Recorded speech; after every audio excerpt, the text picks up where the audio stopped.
The days blurred into one another, each a carbon copy of the last. Morning coffee, a solitary walk, the endless ticking of the clock as I filled my time with crossword puzzles and old novels. At 54, I wasn't unhappy per se, just numb, as though life had quietly passed me by while I wasn't looking. My marriage had ended years ago, my children grown and busy with their own families. My house was tidy, my life orderly, but the silence was deafening. The grocery store had become my little outing, a routine excursion that offered a fleeting sense of purpose. Every Tuesday and Friday, I wandered the aisles, mentally debating between one brand of coffee or another, marveling at how even this small decision felt monumental in my otherwise uneventful existence. It was during one of these mundane visits that I saw him. He was in the produce section, carefully examining an avocado with an intensity one couldn't help but find amusing. He looked young, too young, perhaps mid-30s, but there was an unassuming warmth about him that caught my attention. Our carts collided near the tomatoes. I fumbled to apologize, flustered by his easy smile. "No harm done," he said, his voice calm and reassuring. "I guess the tomatoes were just too enticing for both of us." I laughed, a sound that surprised me with its unfamiliarity. "It seems so," I replied, feeling oddly at ease. As we exchanged a few pleasantries, I noticed things about him, a gentle kindness in his eyes, the way he listened attentively even to my casual remarks. It was a brief moment, over almost as soon as it began, but as I walked away, I realized I was smiling. For the first time in years, something in my routine had shifted. The ordinary felt a little less ordinary, and I couldn't stop replaying our brief encounter in my mind. He was just a stranger in a grocery store, yet his presence lingered like the soft scent of citrus on my fingertips after handling an orange that I didn't expect to see him again. But life has a funny way of weaving threads where you least expect them. The following week, as I reached for a carton of milk, I heard that familiar voice behind me. "Let me guess. Tuesday shopping ritual." I turned, and there he was, leaning casually against his cart. "Caught red-handed," I replied, feeling a blush rise to my cheeks. Over the next few weeks, our paths seemed to cross more often. At first, it was brief exchanges in the store, a quick hello, a shared laugh over an overly enthusiastic sample lady. But soon, the conversation stretched longer. He introduced himself as Daniel, and before I knew it, we were sharing snippets of our lives between the aisles. He told me about his work as a graphic designer, his dreams of opening his own studio one day. I found myself sharing things I hadn't spoken of in years, my love for gardening, the books that filled my shelves, and even little stories about my children when they were young. One afternoon, as we both reached for the same box of cereal, he laughed. "You know, this is starting to feel less like coincidence and more like destiny." His words stayed with me long after he walked away, his cart filled with produce and his signature avocados. There was something refreshing about Daniel, something that made the dull edges of my world feel a little brighter. It wasn't long before our encounters extended beyond the grocery store. He suggested coffee at the cafe across the street, and though I hesitated, I found myself agreeing. The hour we spent there flew by as we talked about everything from favorite recipes to childhood memories. I couldn't deny it anymore. Daniel had become a part of my life, and though I cherished our growing friendship, a small part of me felt a pang of fear. I was in unfamiliar territory, and I didn't know where this road would lead. Part 3. A realization that shook me. It happened on a crisp autumn afternoon. We were sitting on a bench at the park, our coffee cups steaming in the cool air. Daniel was talking about his favorite hiking trail, his words animated, his face lit up with passion. And then it hit me, a sudden, overwhelming realization that made my breath catch. This wasn't just a friendship anymore. Somewhere along the way, my feelings for him had shifted, deepened into something I hadn't anticipated. I tried to push the thought away, to dismiss it as a fleeting moment of foolishness, but the truth was undeniable. I wasn't just fond of Daniel. I cared for him in a way that terrified me. The rest of the afternoon passed in a blur. I smiled and nodded in all the right places, but my mind was spinning. What was I doing? He was younger, vibrant, with a whole life ahead of him. And me? I was a woman in her 50s, with wrinkles I'd earned and a past that sometimes felt heavier than I could bear. That night, I stood in front of the mirror, scrutinizing every line on my face, every gray strand in my hair. The doubts swirled like a storm. What would people say?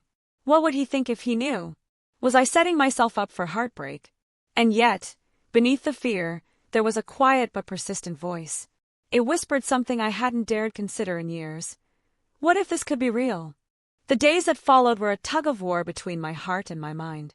On the surface, nothing had changed. Daniel and I still met for coffee, exchanged book recommendations, and laughed over his terrible puns. But within me, everything was shifting.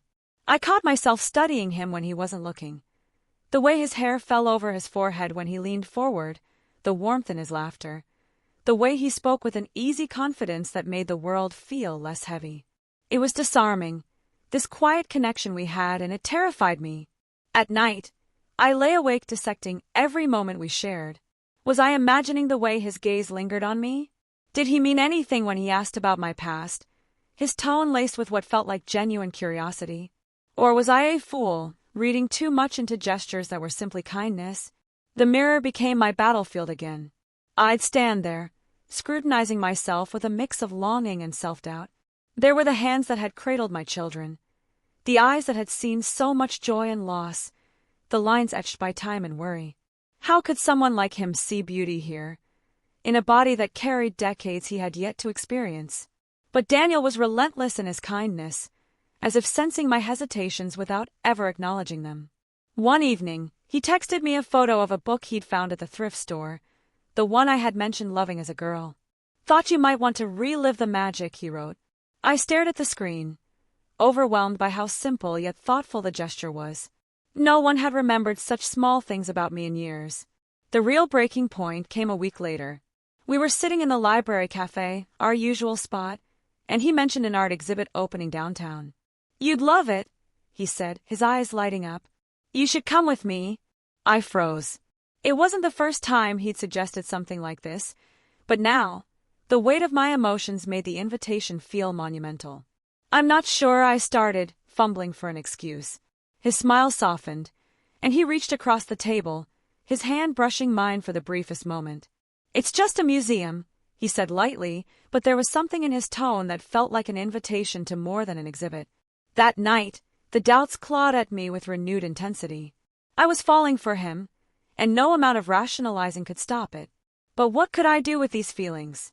Could I risk the vulnerability it would take to open my heart again?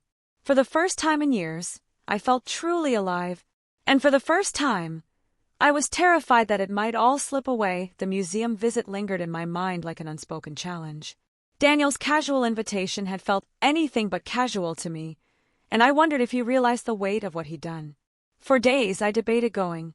A part of me wanted to retreat into the safety of my predictable life, to let this fleeting connection remain a pleasant memory. But another part of me, a braver, quieter voice, urged me to step forward, to embrace whatever this might become. The morning of the exhibit, I stood in front of my closet, overwhelmed by indecision. What did one wear to an outing that could change everything? My usual neutral sweaters felt too safe, too plain, so I pulled out a dress I hadn't worn in years.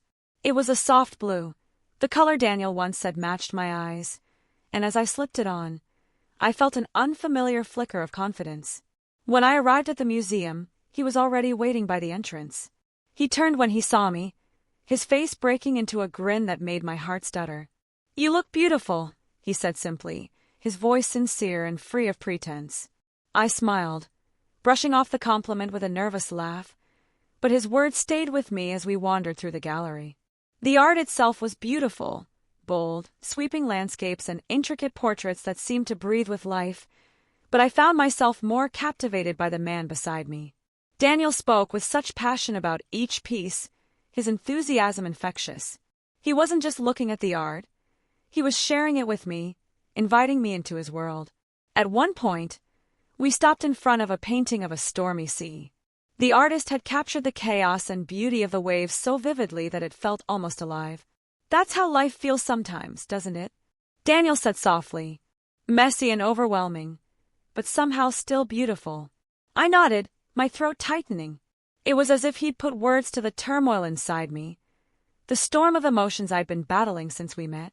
We ended the evening at a small cafe nearby, The kind of place with mismatched chairs and soft jazz playing in the background. Over steaming cups of tea, the conversation turned more personal. He asked me about my childhood, my dreams, the parts of me I rarely shared with anyone. And when I hesitated, unsure of how much to reveal, he waited patiently, his gaze steady and reassuring. "I like hearing about you," he said at one point. "You've lived a life worth knowing." His words struck something deep within me. For so long, I'd felt invisible, my stories buried under the weight of routine and responsibility. But here was someone who saw me, not as a mother, or a widow, or a woman in her 50s, but as me. As we parted ways that night, he hugged me, a warm, lingering embrace that felt both natural and electric. "Thanks for coming today," he said, his voice low. "I'm glad you did." I drove home in a daze, replaying every moment in my mind. For the first time, I allowed myself to imagine what it might be like to take this further, to let this connection bloom into something more. It was terrifying.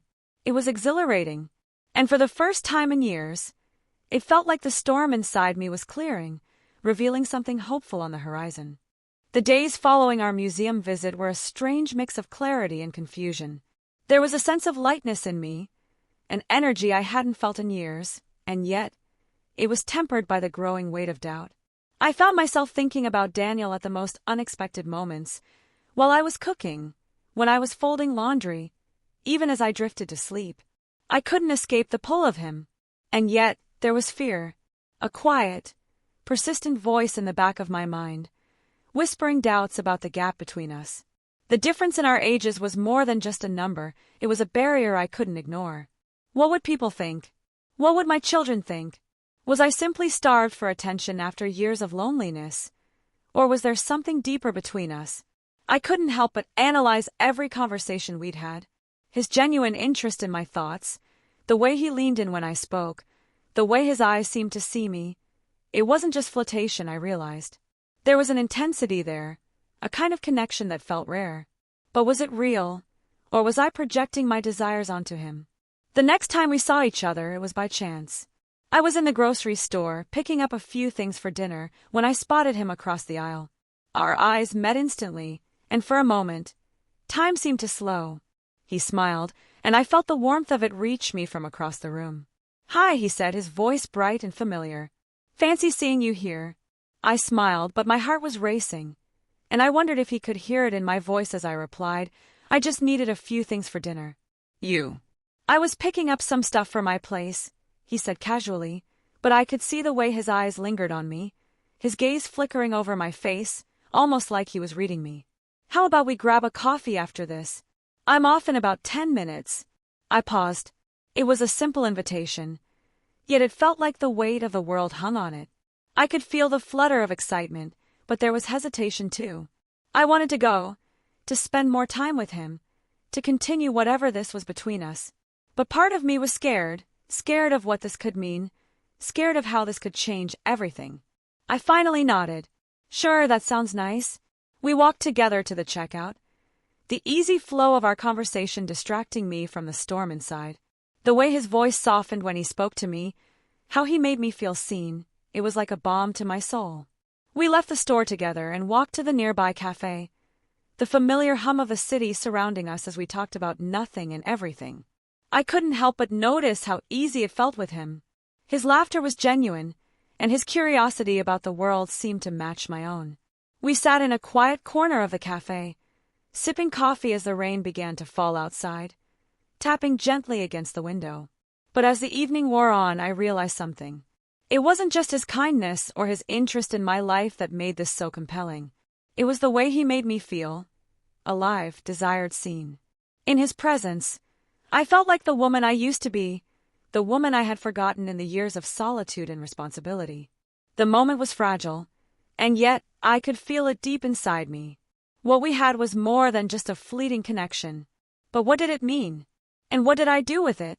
The answer wasn't clear, but I knew one thing for certain. I couldn't ignore it any longer. As we parted that evening, he leaned in close, his eyes warm and searching. "I really enjoy spending time with you," he said, his voice low and sincere. I nodded, my heart in my throat, unsure of how to respond. "I do too, Daniel." I really do. And as I watched him walk away, the quiet ache in my chest grew louder. Because I knew, with unsettling clarity, that whatever was growing between us couldn't be ignored any longer. But what did that mean for me, for us? I wasn't sure yet, but I was about to find out. The next few days were a blur. I couldn't stop thinking about Daniel. His voice, his laugh. The way his eyes always seemed to be searching for something in mine. The fluttering in my chest was growing stronger, and I couldn't pretend it wasn't there anymore. This wasn't just a friendly connection. It was something more, something I didn't know how to categorize, and it terrified me. My days continued with their normal rhythm, but each moment felt weighed down by the thoughts of him. I went about my routine. Shopping, cooking, cleaning, but in the back of my mind, I found myself replaying our conversations, wondering if I was just imagining things. The fear crept back in, whispering doubts again. What if this was a mistake? What if I was setting myself up for heartbreak? But the truth was that I wanted to see him again. I wanted to see if the spark was real or if it was all in my head. I wanted to explore what this feeling was, to stop living in the haze of fear and indecision. So I made a decision. I would invite him over. I didn't know exactly what I was hoping for, but I knew that I couldn't keep going back and forth in my mind. I needed to take a step forward, even if it was scary. I spent the next day preparing. It was nothing extravagant, just a simple dinner, something comforting. I wanted to create an atmosphere where we could talk freely, without the interruptions of the outside world. I set the table, lit a few candles, and tried to ignore the nervous excitement bubbling inside me. Was this too much? Was I rushing things? But then I remembered how easy it was to be with him, how our conversations felt like they were picking up where we'd left off, as though we'd known each other far longer than we had. With trembling hands, I picked up my phone and sent him a text. Hi Daniel, I was thinking if you're free tonight, maybe you'd like to come over for dinner. I hesitated before hitting send, the screen of my phone blurring in front of my eyes. Was I really doing this? Was I opening myself up to something I wasn't prepared for? But I sent it, and then I waited. The minutes felt like hours. Every buzz of my phone made my heart jump in my chest. Finally a reply came. I'd love that. What time should I come by? I felt a rush of relief, as though a weight had been lifted from my shoulders. I typed back quickly, my fingers shaking just slightly. How about 7? Perfect. I'll see you then. And just like that, it was set. My heart fluttered again, this time with a mix of excitement and dread. I was inviting him into my space, into my life, in a way that felt intimate, almost vulnerable. What would happen once he walked through that door? What would we say to each other once the familiar warmth of coffee and conversation was replaced with the stillness of a quiet evening? As the evening approached, I couldn't shake the feeling that something was about to change. I wasn't sure what it would be, but I felt it deep in my bones. At 7 p.m., the doorbell rang. My heart skipped a beat. I smoothed my hair and checked myself in the mirror one last time. I was trying to look composed, casual, but underneath it all, I was anything but. I opened the door, and there he stood, smiling warmly, holding a bottle of wine in his hand. I brought this for dinner, he said with a wink. Hope you like red. I do, I said, my voice betraying the nerves I was trying to mask. Come on in. As he stepped inside, the air seemed to shift, as though the space between us had changed. He was here, really here. And I wasn't sure where this night would lead, but I knew it was the beginning of something new. Something that felt like a new chapter, and something I was both eager and terrified to explore. We sat at the table, the soft glow of the candles flickering around us. There was an easy rhythm to the conversation as we ate, the wine flowing freely, and the laughter coming naturally. But beneath it all, there was a quiet undercurrent. The closeness, the intensity in the air. It wasn't just about the food or the wine. It was about us, about whatever this was. When the dinner was finished, he stayed for a while longer, and we moved to the couch, our conversation stretching late into the night. There was no rush to say goodnight. There was no awkwardness, no tension. Just two people talking, sharing moments and stories, as if this was just the beginning of something more. And as I watched him leave that night, I realized that I was no longer waiting to figure things out. I had crossed a threshold. The question was no longer about whether I should open my heart to him. It was already open. Now the only thing left was to see where it would take us. The days that followed were a blur of emotions. Daniel and I spoke almost every day, and it was clear that something had shifted between us after that dinner. There was an ease now, a quiet understanding in the way we interacted. Our conversations felt deeper, more intimate, and there was a sense of anticipation in the air, a tension neither of us fully acknowledged but both clearly felt. Yet despite the closeness we were developing, I couldn't shake the nagging voice in my mind that kept questioning whether this was wise. I was older than him, significantly older. I had lived a life he couldn't fully understand, a life filled with its own complexities and burdens. Could he truly see me for who I was, beyond the surface of age and experience? Could I trust him not to eventually grow bored, disillusioned by the weight of my history? I thought about our conversations, his wide-eyed curiosity about the world, the way he laughed at my jokes, the way he looked at me like I was a person of value, not someone with a past that could easily be dismissed. And yet, as much as I wanted to believe in this connection, there were times when doubt would creep in, moments when I felt like I was nothing more than a fleeting distraction for him, a chapter he'd quickly close once the excitement wore off. The thought made my chest ache. I tried to dismiss it, to bury it beneath the layers of joy he brought into my life, but it lingered, unresolved, and perhaps it was that very uncertainty that led me to that moment, a moment where I knew I had to confront the truth of what was growing between us. One evening, as we sat together in my living room, the conversation had lulled. The silence between us was comfortable, but there was something hanging in the air that felt heavy, almost suffocating. I glanced at him, his face illuminated by the soft light from the lamp beside us, and suddenly, everything in me wanted to say it, to ask the question that had been building in my mind, to get it out in the open. "Daniel," I began, my voice a little shaky, "what do you think this is? Between us?" He looked at me, and for a moment, his expression was unreadable. There was a brief flicker in his eyes, a hesitation, maybe, but then he smiled, that smile that always made me feel like I was the most important person in the room. "I think this is something real," he said softly. "At least, I hope it is." His words made my heart swell, but the doubt still hung there unspoken. I wanted to believe him, I really did, but I couldn't shake the fear that perhaps I was just another experiment for him, a brief indulgence in adventure. "I just want to make sure we're on the same page," I said, my voice barely above a whisper. I'm not sure what you want out of this, Daniel. And I have to know, because..." I paused, the weight of my own words making it harder to continue. "Because I can't keep doing this if I'm just going to be another passing moment for you." His eyes softened, and for the first time he reached out, taking my hand gently in his. The contact was enough to stop the flood of worries racing through my mind, and in that moment, everything seemed to still. "I'm not here because I think you're some kind of phase," he said quietly. "I'm here because I enjoy being with you, because I want to get to know you better, to see where this goes. And age, it's just a number. What matters is how we connect, how we make each other feel. That's all I'm thinking about."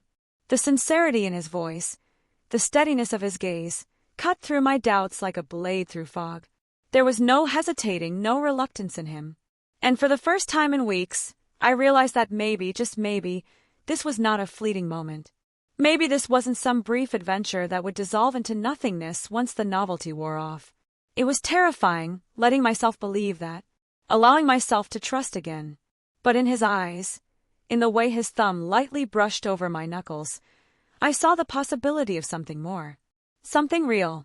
I had been afraid to hope, afraid to admit that I was feeling something deeper than friendship for him, but now I understood. It wasn't just the moments we shared, it was the depth of those moments, the vulnerability, the way we were both revealing parts of ourselves that I hadn't expected to share again. He wasn't just a younger man. He was someone who had become a part of my life in ways I hadn't anticipated. As the evening wore on, I realized that no matter what happened next, I was no longer afraid. I was ready to face whatever this was between us, with all its uncertainties, its potential risks, and its fleeting joys. Because, in the end, love had never been about age or logic. It had always been about timing, connection, and a willingness to trust that what we feel is real. The weeks following that conversation felt like a quiet shift in the rhythm of my life. No longer was I weighed down by the burden of uncertainty that had plagued me for so long. Instead, I found myself looking forward to the moments we spent together with anticipation, with a sense of something blooming inside of me that I hadn't allowed myself to feel in years. Daniel and I grew closer, naturally. The connection that had begun as something tentative, fragile even, was now a steady, unspoken understanding between us. We didn't need to say everything out loud anymore. Our glances, our laughter, our shared silences, all of it spoke volumes in ways words couldn't. And as I spent more time with him, I realized that I had been unknowingly starved for this kind of affection, for someone to look at me with that kind of warmth, that kind of admiration. Yet even with the beauty of these moments, I knew there were challenges ahead. The world didn't always look kindly upon relationships like ours. I had seen the judgment in the eyes of strangers when we were out together, the whispers behind closed doors that I wasn't sure we could ever escape. But it didn't matter. Not anymore. For the first time in a long time, I didn't feel like I was simply existing. I felt alive, truly alive, and that was worth everything. One afternoon, as we walked through a park hand in hand, Daniel stopped, turning to me with a soft, almost shy smile. The sunlight was beginning to dip, casting a golden glow on his face. There was something different in the way he looked at me then, something deeper, as if he had reached an understanding that mirrored my own. "I want you to know, I'm not in this for some fleeting moment," he said, his voice sincere, steady. "This, what we have, it's real. And I want to be here, for as long as you'll have me." His words hit me in a way I wasn't expecting. My heart, which had long been cautious, suddenly surged with a mix of emotion. It was as if all the walls I had built up over the years, walls I had convinced myself were necessary, came crashing down. In that moment, I knew that I was ready to embrace this, whatever it turned out to be. I reached up, brushing a strand of hair from his forehead, letting my fingers linger there for a second longer than necessary. "I believe you," I whispered, my voice barely audible against the soft hum of the park around us. "And I want this too." The days that followed felt like a new chapter, one where I was finally letting go of my fears and simply allowing myself to experience the love that was unfolding between us. It wasn't perfect, and I knew we would face challenges. But I no longer saw those challenges as insurmountable obstacles. They were just part of the journey, part of the story we were writing together. I still thought about the age difference, the judgments, the whispers, but I had learned to quiet those thoughts, to let them go when they came. I was no longer afraid of what others thought, because I knew what was in my heart. And what was in my heart, what I had come to realize, was the kind of love I hadn't thought was possible for me again. Love that was free of fear. Love that was rooted in trust, in shared experiences and vulnerability. Love that, for once, felt like it was meant to be. As I looked at Daniel, his eyes meeting mine with the same quiet understanding, I knew that whatever happened next, I was no longer afraid of the future. I had found something precious, something worth holding on to. And for the first time in years, I was willing to embrace it fully, with open arms, with an open heart. Because love, after all, was never about age, never about expectations. It was simply about two people willing to trust and walk the journey together.